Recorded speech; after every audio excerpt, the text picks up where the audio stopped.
Hello guys, welcome to Viva Classes. I hope you like my videos. If you like my videos, please like, share and subscribe our channel. आज हम class 12 maths probability की exercise 13.1 के question number 1 to 10 आपके साथ discuss करेंगे।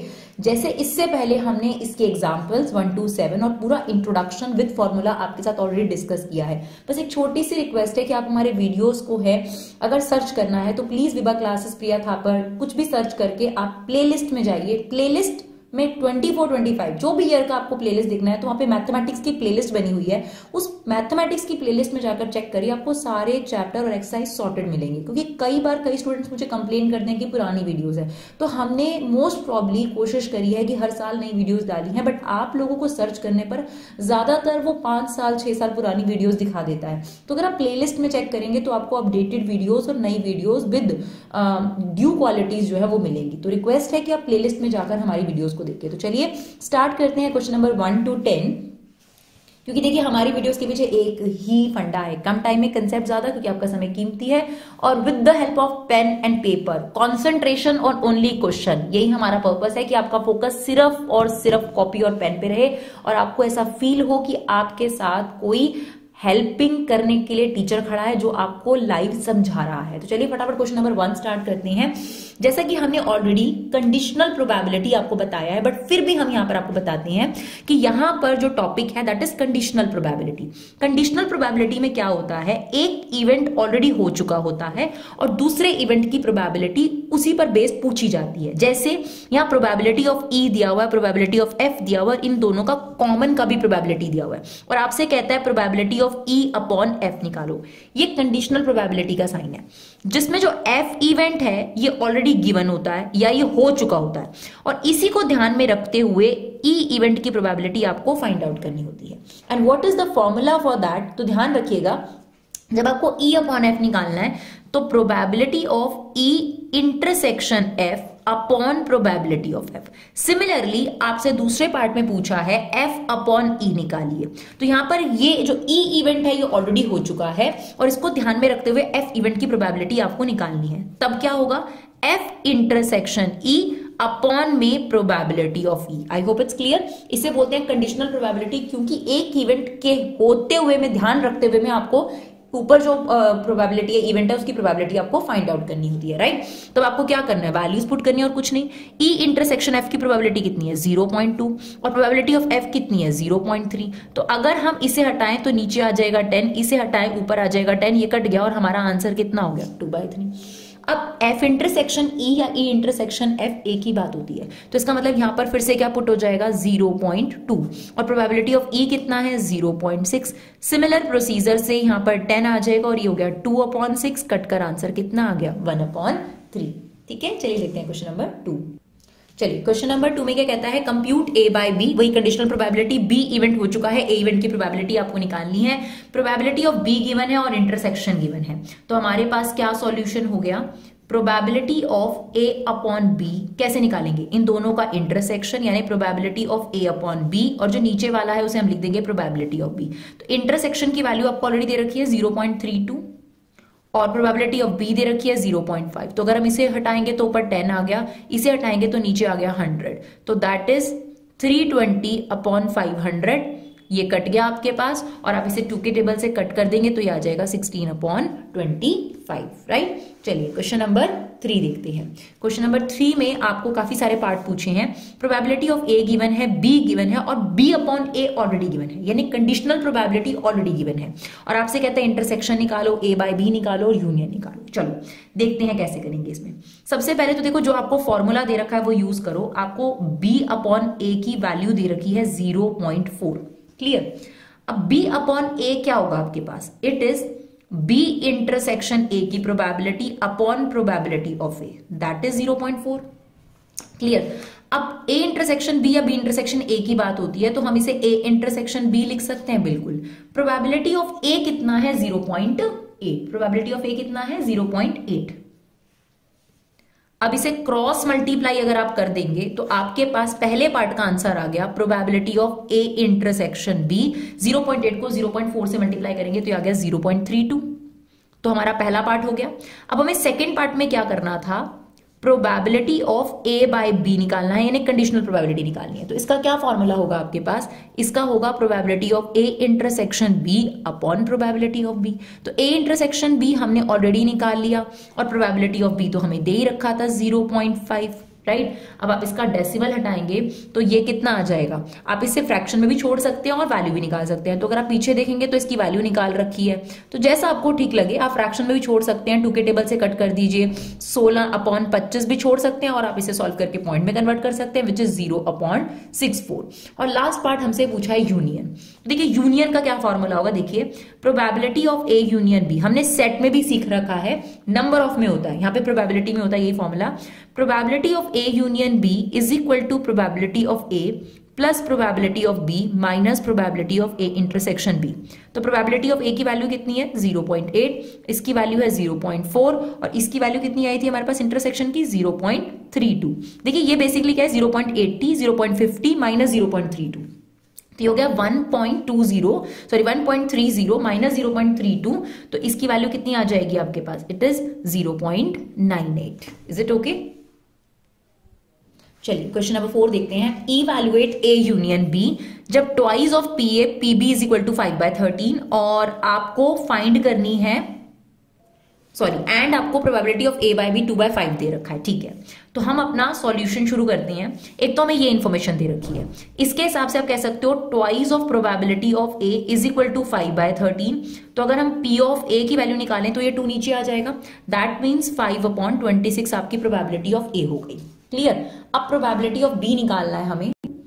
अब probability of B तो हमें दे ही रखा है, प्रोबेबिलिटी ऑफ बी कितना है 5/13, राइट। अब हमें दे रखा था a upon B, that is conditional probability. तो ये क्या होती है, probability of A intersection B upon probability of B. इसकी वैल्यू हमें दे रखी थी 2/5। इंटरसेक्शन तो हमें नहीं पता, लेकिन हमें प्रोबेबिलिटी ऑफ बी ऑलरेडी पता है, कितनी है 5/13।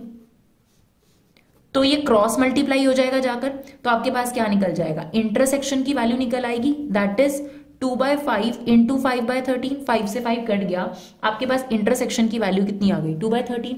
अब आपको क्या निकालना था, यूनियन। तो probability of A union B का फॉर्मूला होगा probability of A plus probability of B minus probability of A intersection B. अभी लिखा था हमने, तो प्रोबेबिलिटी ऑफ ए की वैल्यू कितनी निकाली थी हमने 5/26, प्रोबेबिलिटी ऑफ बी कितना था 5/13 और इंटरसेक्शन कितना है आपके पास 2/13। तो जब आप इसे सॉल्व करेंगे एलसीएम लेकर तो ये आ जाएगा 11/26, राइट। चलिए देखते हैं क्वेश्चन नंबर 6।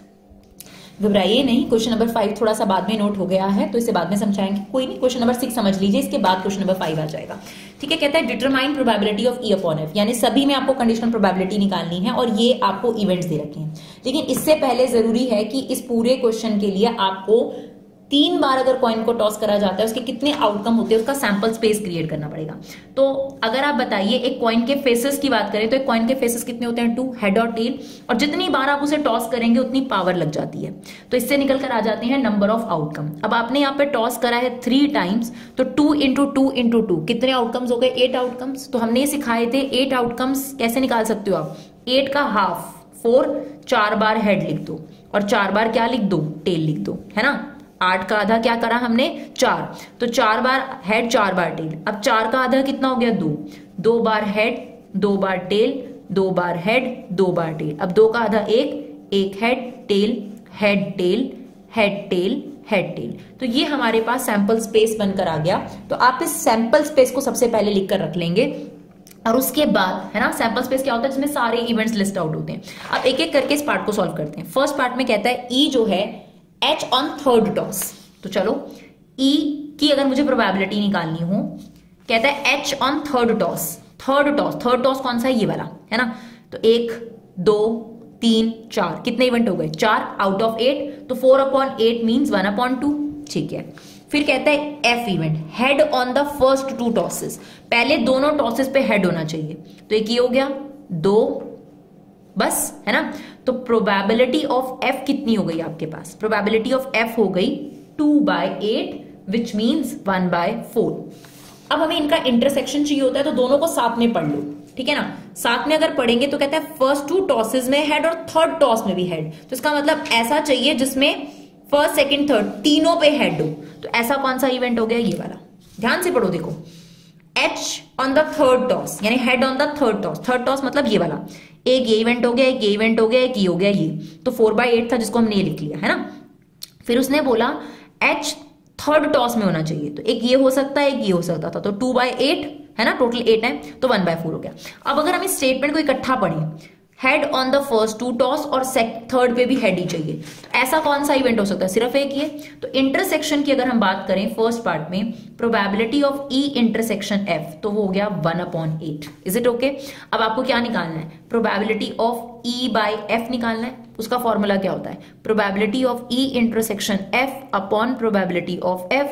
तो E/F कितना है, 1/8, और प्रोबेबिलिटी ऑफ F कितना है, 1/4। तो ये कितना हो जाएगा आपके पास, आप इसे सॉल्व करेंगे तो ये आ जाएगा 4/8 विच मीन्स 1/2, राइट। सिमिलरली इसका सेकंड पार्ट, अब सेकंड पार्ट में क्या कहता है, एटलीस्ट 2 हेड। एटलीस्ट 2 हेड का मतलब होता है कम से कम 2 हेड, है ना। सेकंड पार्ट में कम से कम 2 हेड, कम से कम 2 हेड का मतलब है 2 हेड वाला भी ले लेंगे और 3 हेड वाला भी ले लेंगे, कम से कम 2 हेड। तो 2 हेड और 3 हेड दोनों ले लो, सिंपल सी बात है, जिसमें 1 हेड और 0 हेड है उसको लेना। 2 हेड और 3 हेड वाले ले लो, तो 1 2 3 4 बस, है ना। तो ये कितना हो गया, 4/8, वही सेम 1/2 हो गया आपके पास, राइट। अब इसके बाद नेक्स्ट सेकेंड पार्ट में F में क्या देता है, एटमोस्ट 2 हेड। एटमोस्ट 2 हेड का मतलब होता है ज्यादा से ज्यादा 2 हेड, तो 2 हेड 1 हेड और 0 हेड। ध्यान से सुनना, एटलीस्ट 2 हेड में क्या हो गया, 2 हेड और 3 हेड। एटमोस्ट 2 हेड में क्या हो गया, 2 हेड 1 हेड और 0 हेड। तो 2 हेड 1 हेड 0 हेड वाले सारे इवेंट ले लो, बेसिकली 3 हेड वाला नहीं लेना, बाकी सब लेने हैं। तो 2 हेड वाला भी लेना है, 1 हेड वाला भी लेना है, सारे लेने हैं ना। तो ये हो जाएंगे आपके पास 7/8। अब इंटरसेक्शन की बात करो तो यहीं से आपको क्लियर हो जाएगा, इसमें 2 हेड और 3 हेड थे, इसमें 0 1 और 2, तो दोनों में कॉमन कौन हो गया, 2 हेड वाला कॉमन हो गया। तो 2 हेड वाले कितने हैं, देखो जिसमें 2 हेड हो, सिर्फ 1 2 3, तो ये कितना हो गया 3/8। Is it okay? तो अब सेकेंड पार्ट का हमारा आंसर कितना हो जाएगा, अब सेकेंड पार्ट में भी सेम हमें प्रोबेबिलिटी ऑफ E/F निकालना है, जिसका फॉर्मूला होता है इंटरसेक्शन, जो हमें आ गया 3/8, और प्रोबेबिलिटी ऑफ F 7/8, तो हमारा आंसर कितना आ गया 3/7, राइट। चलिए अब थर्ड पार्ट देखते हैं। थर्ड पार्ट में कहता है एटमोस्ट 2 टेल। एटमोस्ट 2 टेल, तो 2 टेल 1 टेल और 0 टेल, 2 टेल 1 टेल और 0 टेल। तो सिंपल सी बात है, 3 टेल वाला नहीं लेना, बाकी सब लेने हैं। तो कितने हो जाएंगे 7/8, सिर्फ 3 टेल वाला नहीं लेना, सारे लेने हैं। 2 टेल 1 टेल और 0 टेल वाला लेना है, इसका मतलब यही है। तो ये आ गया 7/8। फिर प्रोबेबिलिटी ऑफ F क्या कहता है, एटलीस्ट 1 टेल। एटलीस्ट 1 टेल का मतलब 1 टेल 2 टेल और 3 टेल सब लेने हैं, 1 टेल 2 टेल। एटलीस्ट में ऊपर जाना है, एटमोस्ट में नीचे जाना है 0 तक, ठीक है। तो एटलीस्ट 1 टेल, तो 1 टेल 2 टेल 3 टेल सब लेना है, सिर्फ 0 टेल नहीं लेना। तो एक यही तो छोड़ना होगा, क्योंकि 1 टेल वाला भी लेना है, 2 टेल वाला। तो इसका आंसर भी क्या हो गया आपके पास 7/8। अब बारी आई इंटरसेक्शन की। देखो कॉमन क्या आ रहा है, 1 और 2 वाला कॉमन आ रहा है, तो जिसमें 1 टेल और 2 टेल है वो लेने हैं हमको, 1 टेल और 2 टेल। तो ये वाला आ जाएगा हमारे पास 2 टेल वाला। कितने हो गए, देखो 1 2 3 4 5 6, तो ये आ गया 6/8। तो ये आ गया आपके पास 6/8। नाउ प्रोबेबिलिटी ऑफ E/F कैसे निकलेगी, intersection which is 6/8, probability of F 7/8, तो ये आ गया 6/7, राइट। चलिए देखते हैं क्वेश्चन नंबर 5 जो स्किप हो गया था। चलिए क्वेश्चन नंबर 5 में क्या दे रखा है, if a probability of A 6/11, probability of B is 5/11, union दे रखा है, आपको ध्यान रखिएगा, इंटरसेक्शन A/B और B/A निकालना है। तो देखिए सबसे पहले यूनियन का फॉर्मूला लगा लीजिए। यूनियन का फॉर्मूला क्या होता है, A union B is equal to probability of A plus probability of B minus probability of A intersection B। Union की वैल्यू आपको गिवन है 7/11, प्रोबेबिलिटी ऑफ A भी गिवन है 6/11, प्रोबेबिलिटी ऑफ B भी गिवन है, और ये हमें फाइंड आउट करना है जैसा कि हमें फर्स्ट पार्ट में कहा गया है। तो इसको इधर ले आइए, इसको यहां लाकर माइनस कर दीजिए। Probability of A intersection B is equal to, ये तो कितना हो गया आपके पास 11/11 माइनस 7/11, तो ये कितना बच जाएगा आपके पास, दैट इज 4/11। तो हमारा फर्स्ट पार्ट सॉल्व हो गया, राइट। अब हमें सेकंड पार्ट में क्या करना है, A/B और B/A निकालना है। तो हमारा ये फर्स्ट पार्ट निकल कर आ गया। अब सेकंड पार्ट देख लेते हैं। सेकंड पार्ट है प्रोबेबिलिटी ऑफ A/B, जिसका फॉर्मूला क्या होगा, A इंटरसेक्शन B, और जो नीचे वाला होता है उसकी प्रोबेबिलिटी। तो आपके पास इंटरसेक्शन आ गया 4/11 और प्रोबेबिलिटी ऑफ गी गिवन ही है 5/11, तो हमारा आंसर कितना आ जाएगा 4/5, right. Same probability of B by A, क्या फॉर्मूला होगा, B intersection A, B intersection A और ए इंटरसेक्शन भी ए की बात है, बट नीचे क्या आएगा प्रोबेबिलिटी ऑफ ए, तो इंटरसेक्शन आ गया 4/11, प्रोबेबिलिटी ऑफ ए हमें गिवन है 6/11, तो ये आ गया 4/6, जिसे कट कर कर हम आंसर बता सकते हैं 2/3, राइट। चलिए देखते हैं क्वेश्चन नंबर 7। चलिए क्वेश्चन नंबर 7 में कहता है 2 कॉइन्स आर टॉस्ड वंस, तो 2 कॉइन्स का आपको सबसे पहले सैंपल स्पेस बना लेना चाहिए। तो 2 कॉइन्स का बहुत आसान होता है, head head, head tail, tail head और टेल टेल, है ना। और हमें पता करना है तो 2 की पावर 2 कितने आउटकम होंगे 4, वही 4 का हाफ 2 बार हेड 2 बार टेल और 2 का आधा हेड टेल हेड टेल, तो इससे भी बना सकते हो और अदरवाइज ये तो आपके पास है ही है। अब इसने कुछ इवेंट दिए हैं, जैसे फर्स्ट पार्ट में, इसमें भी हमें probability of E bye F निकालना है। ई इवेंट दिया है टेल ऑन द कॉइन, सिर्फ इतना बोला है टेल ऑन द कॉइन, तो टेल ऑन द कॉइन इसमें भी है, इसमें भी है, इसमें भी है, तो क्या चांसेस हो गए 3/4, है ना, 3/4 हो गए हमारे पास। उसके बाद सॉरी इसमें लिखा है टेल अपेयर ऑन 1 कॉइन, तो फिर हेड टेल और टेल हेड वाला ऑप्शन आएगा, तो 2/4, राइट, जिसको आप 1/2 भी कह सकते हैं। एफ इवेंट यहां पर दिया है 1 कॉइन शो हेड, तो वही बात हो गई, एक कॉइन पर हेड होना चाहिए, सेम 2/4, क्लियर। अब अगर आप इन दोनों का इंटरसेक्शन पढ़ें, तो इंटरसेक्शन को दोनों इकट्ठे पढ़े, tail on 1 coin and 1 coin show head, मतलब एक तरफ हेड और एक तरफ टेल होना चाहिए, तो ऐसे कितने इवेंट हो गए, सेम 2/4, तो ये भी कितना आ गया 1/2। अगर हमें probability of E bye F निकालना है तो फॉर्मूला क्या होता है, intersection upon probability of F which is also this, तो आंसर कितना आ जाएगा हमारे पास 1, राइट। अब दूसरे पार्ट को देखते हैं। दूसरे पार्ट में आपसे कहता है प्रोबेबिलिटी ऑफ ई के लिए कहता है नो टेल अपेयर, तो टेल नहीं होना चाहिए, ऐसा तो सिर्फ इसी में होगा, तो ये हो गया आपके पास 1/4। एफ इवेंट में क्या कहता है नो हेड अपेयर, तो ऐसा इसमें होगा, ये हो गया 1/4। अगर मैं इसमें इंटरसेक्शन की बात करूं तो कुछ कॉमन ही नहीं आ सकता, 0, क्योंकि ऐसा कोई इवेंट हो सकता है जिसमें टेल भी ना हो हेड भी ना हो, इकट्ठा अगर आप पढ़ो इसे तो नो टेल नो हेड, है ना, तो ये तो पॉसिबल ही नहीं है आपके पास, तो इसमें क्या हुआ इंटरसेक्शन 0 आ गया। और अगर आप कंडीशनल प्रोबेबिलिटी निकालते हैं ई बाय एफ, तो इंटरसेक्शन ऊपर रखेंगे और प्रोबेबिलिटी ऑफ एफ नीचे आएगा, तो 0/समथिंग क्या होता है 0। ऐसी प्रोबेबिलिटीज जिनकी वैल्यू 0 आती है उन्हें इम्पॉसिबल इवेंट्स भी बोलते हैं, है ना, और जब 1 आ जाते हैं तो उसे श्योर इवेंट भी बोलते हैं, ये भी आप याद रख सकते हैं। तो चलिए देखिए क्वेश्चन नंबर 8। ऐसा क्वेश्चन जो है हमने एग्जाम्पल में भी डिस्कस करा है, अ डाई इज थ्रोन 3 टाइम्स। देखो एक डाई के जो फेसेस होते हैं वो होते हैं 6 और उसके नंबर ऑफ आउटकम निकालने के लिए पावर n लगाना पड़ेगा। तो अगर आपने एक बार थ्रो करा तो 6 की पावर 1 मतलब 6 आउटकम होते हैं, जो आपको पता है 1 2 3 4 5 6। अगर आपने उसे 2 बार टॉस करा तो 36 आउटकम्स होते हैं, जो कि कुछ इस तरीके से दिखते हैं, राइट, ये हमने देखे हुए हैं। और अगर आपने 3 बार टॉस करा तो 6 × 6 × 6 216 आउटकम्स होते हैं, जिन्हें लिखना थोड़ा सा कॉम्प्लिकेटेड होगा। तो मेरी अप्रोच क्या है, मैं ये 2 वाला लिख लेती हूँ और इसी के साथ 3 वाला इमेजिन करती हूँ। देखो अगर आपने 216 आउटकम इमेजिन करने हैं तो वो कैसे हैं, इसके साथ 6 आउटकम जुड़ेंगे, यानी बनेगा 1 1 1 1 1 2 1 1 3 1 1 4 1 1 5 1 1 6। सिमिलरली 1 2 1 1 2 3 से लेके 1 2 6 तक, लास्ट मतलब हर एक के साथ, हर एक आउटकम के साथ 6, तो ऐसे हर एक इवेंट के 6 आउटकम्स होंगे। तो अगर इसके 6 इसके 6 इसके 6 तो 36 के अगर 6 आउटकम होंगे तो 36 × 6 216 आउटकम्स हो जाएंगे। तो हम इसी से इमेजिन करेंगे।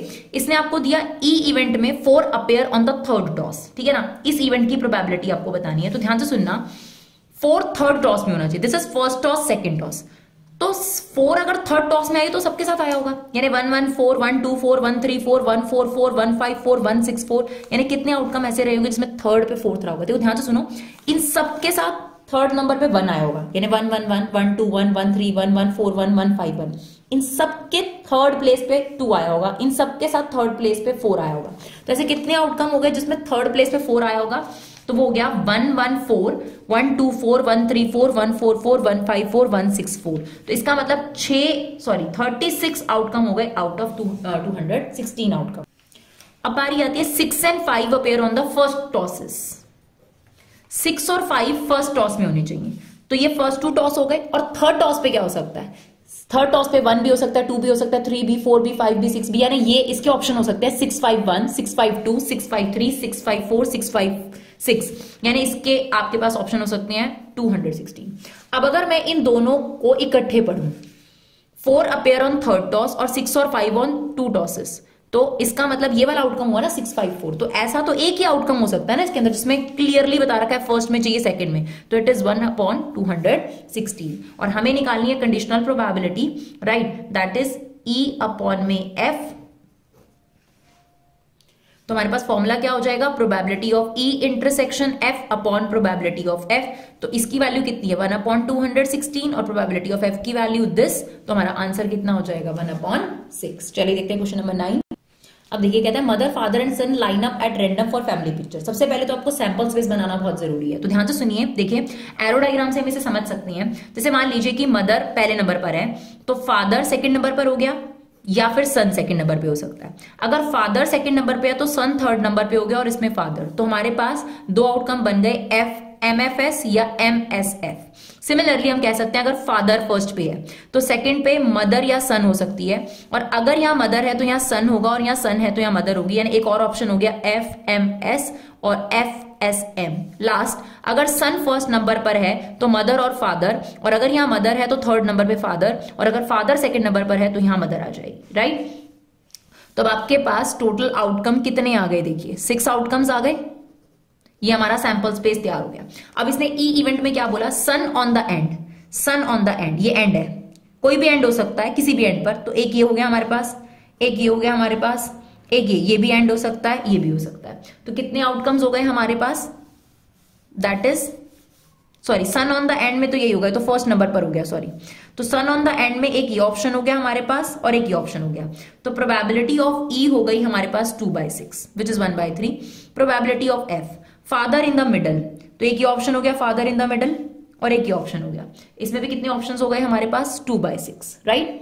अब लास्ट इंटरसेक्शन पढ़ना है हमें,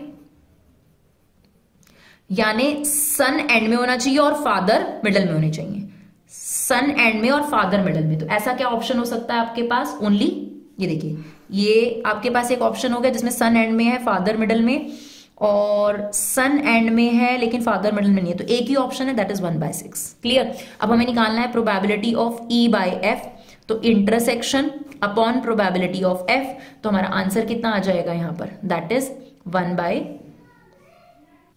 हाँ जी डियर, यहां पर यही लिखा है sun on one end. One end का मतलब ये होता है वो किसी भी एंड पर हो सकता है, तो यहां पर भी हमारे आउटकम चेंज होंगे, यानी आपके पास इस एंड पे भी हो सकता है और इस एंड पे भी हो सकता है, तो ये वाला आउटकम भी हो जाएगा अगर हम ये लें, ये और ये, यानी यहाँ पे 4/6 आउटकम है, राइट, क्योंकि वन एंड का मतलब होता है किसी भी एंड पर होना। जब हम इंटरसेक्शन पढ़ेंगे तब आपके पास कितने ऑप्शन होंगे, देखिए ध्यान से सुनिएगा। सबसे पहले हम ई के लिए क्या कर रहे हैं, टिक लगा रहे हैं, सन एंड में, सन एंड में, सन एंड में, सन एंड में। फिर फादर इन द मिडल में सर्कल कर रही हूं मैं, ये देखिए father in the middle and father in the middle. तो कॉमन देखिए कितने हो गए, जहां सर्कल भी और टिक भी है 2, तो ये हमारे पास हो गए 2/6। तो इंटरसेक्शन है 2/6 और आपके पास प्रोबेबिलिटी ऑफ एफ भी कितनी है 2/6, तो ये भी क्या आ गई 1। चलिए देखते हैं last question of the video, 10th question. चलिए देखिए इसमें क्या करना है, 2 डाइज आपके पास है, एक रेड और एक ब्लैक, उससे कोई फर्क नहीं पड़ता। Find the conditional probability of obtaining a sum greater than 9 given that black die is resulted. Given that को F ले लेते हैं और जिसकी probability लेनी है उसको E, तो यहां पर लिख दिया करो E be the event sum greater than 9 and F be the event black die resulted 5। तो अब हम ये मान के चल रहे हैं कि इसमें हमने 2 डाई थ्रो करी, इसमें जो पहले नंबर पर है वो ब्लैक डाई है, याद रखना, और जो सेकंड नंबर पर है वो रेड डाई है। ये मैटर करेगा इसके अंदर, क्योंकि फर्स्ट ब्लैक और सेकंड रेड हम ले रहे हैं। क्लियर। अभी क्या कहता है, सम ग्रेटर देन 9। तो अगर हम E की प्रोबेबिलिटी निकालें फर्स्ट पार्ट में, सम ग्रेटर देन 9, तो सम ग्रेटर देन 9 क्या हो सकता है, 10 सम हो सकता है, 11 हो सकता है, 12 हो सकता है। इसके लिए आपको कौन कौन से इवेंट लेने पड़ेंगे, सम 11 वाले, 12 वाले, और जिसमें आपके पास सम क्या आया होगा 12, 11, 12। तो देखिए 12 वाला तो एक ये हो गया है ना, एक ये ले लेते हैं, ठीक है, और 11 वाला एक ये हो जाएगा आपके पास, और एक ये हो जाएगा, और 10 वाले में ये 3 आ जाएंगे। तो कितने हो गए, 1 2 3 4 5 6, तो 6 आउटकम्स हो गए आपके पास। क्लियर। तो इसकी प्रोबेबिलिटी हो गई आपके पास 6/36। फिर एफ इवेंट, एफ इवेंट में क्या कहता है, सम greater than, sorry, black dye resulted is a 5। Black dye में 5 शो करा है, तो ब्लैक डाई कौन सी थी, फर्स्ट, ब्लैक डाई ने 5 शो करा है, फर्स्ट डाई ने 5 शो करा है, फर्स्ट डाई ने 5 शो करा है, तो ये एक आउटकम हो जाएगा आपके पास पूरा का पूरा, है ना, फर्स्ट डाई ने 5 शो करा है, तो यही हो सकता है और तो कुछ नहीं हो सकता आपके पास। तो इसके कितने आउटकम हो गए 6/36। अब दोनों में कॉमन देखो, ये देखो ये और यहां पे मैंने सर्कल करा था, तो कॉमन कितने निकल कर आ गए, 2 निकल कर आ गए आपके पास कॉमन। तो ये कितने हो जाएंगे 2/36, यानी इंटरसेक्शन आ गया हमारे पास 2/36। अब probability of E by F निकालनी है हमें, तो इंटरसेक्शन कितना है 2/36 अपॉन में कितना आ जाएगा आपके पास 6/36। तो ये आंसर कितना आ जाएगा 1/3, राइट। चलिए अब देखते हैं बी पार्ट। बी पार्ट में कहता है find the conditional probability obtaining a sum 8।